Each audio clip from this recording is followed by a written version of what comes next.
ನಿರುದ್ಯೋಗ ಸಮಸ್ಯೆಯಿಂದ ಧಾರವಾಡದಲ್ಲಿ ನಡೆದಿದ್ದಂತ ವಿದ್ಯಾರ್ಥಿಗಳ ಹೋರಾಟ ಸಾಕಷ್ಟು ಸದ್ದು ಮಾಡಿತು. ಇದೀಗ ಅಂಥದ್ದೇ ಮತ್ತೊಂದು ಹೋರಾಟಕ್ಕೆ ರೂಪುರೇಷೆ ಮಾಡಿಕೊಳ್ಳಲಾಗಿತ್ತು. ಆದರೆ ಈ ಹೋರಾಟಕ್ಕೆ ಪೊಲೀಸರೇ ಅಡ್ಡಿಯಾಗಿದ್ದಾರೆ.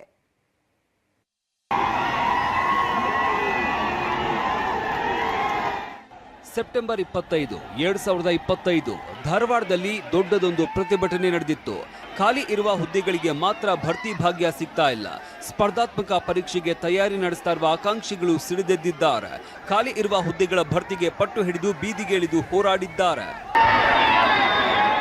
ಅಂತಹದ್ದೇ ಮತ್ತೊಂದು ಹೋರಾಟಕ್ಕೆ ಧಾರವಾಡ ಸಾಕ್ಷಿಯಾಗಬೇಕಿತ್ತು. ಇವತ್ತು ಜನಸಾಮಾನ್ಯರ ವೇದಿಕೆ ಆಯೋಜಿಸಿರುವ ಈ ಹೋರಾಟಕ್ಕೆ ವಿವಿಧ ಸಂಘಟನೆಗಳು ಕೂಡ ಸಾಥ್ ನೀಡಿದ್ವು. ಸುಮಾರು 30,000 ಉದ್ಯೋಗಾಕಾಂಕ್ಷಿಗಳು ಈ ಹೋರಾಟದಲ್ಲಿ ಭಾಗಿಯಾಗ್ತಾ ಇದ್ದಾರೆ ಅಂತ ಸಂಘಟಕರು ಹೇಳಿದ್ದಾರೆ. ಆದರೆ ಪೊಲೀಸ್ ಇಲಾಖೆ ಈ ಹೋರಾಟಕ್ಕೆ ಅನುಮತಿ ನಿರಾಕರಿಸಿದೆ. ಪೊಲೀಸರು ಆಯೋಜಕರಿಗೆ ಕೇಳಿದ್ದ ಪ್ರಶ್ನೆಗಳಿಗೆ ಸಮರ್ಪಕ ಉತ್ತರ ಸಿಕ್ಕಿಲ್ಲ ಅನ್ನುವ ಕೆಲವು ಕಾರಣ ನೀಡಿ ಉಪನಗರ ಠಾಣೆ ಪೊಲೀಸರು ಅನುಮತಿ ನಿರಾಕರಿಸಿದ್ದಾರೆ. ಅದರ ರೂಪುರೇಷೆಗಳೇನು, ಸ್ವರೂಪ ಏನಿರುತ್ತೆ, ಮತ್ತು ಎಲ್ಲಿಂದ ಜನ ಬರ್ತಾರೆ, ಯಾವ ರೀತಿ ಬರ್ತಾರೆ, ಮತ್ತು ಎಷ್ಟು ಜನ ಸೇರ್ತಾರೆ, ಭಾಳಷ್ಟು ಮಾಹಿತಿಯನ್ನು ನಾವು ಕಾನೂನು ಸುವ್ಯವಸ್ಥೆಯ ದೃಷ್ಟಿಯಿಂದ ಕೇಳಿದ್ವಿ.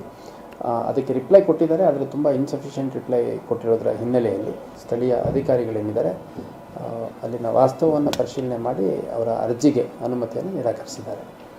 ಆದ್ರೆ ಆಯೋಜಕರು ಮಾತ್ರ ಮುಂದಿಟ್ಟ ಹೆಜ್ಜೆ ಹಿಂದಿಡ್ತಾ ಇಲ್ಲ. ಪೊಲೀಸರು ಕೇಳಿದ್ದ ಎಲ್ಲಾ ಪ್ರಶ್ನೆಗಳಿಗೆ ಉತ್ತರ ಕೊಟ್ಟಿದ್ದೀವಿ, ಆದ್ರೀಗ ತಮ್ಮ ಮನವಿ ನಿರಾಕರಿಸಿದ್ದಾರೆ.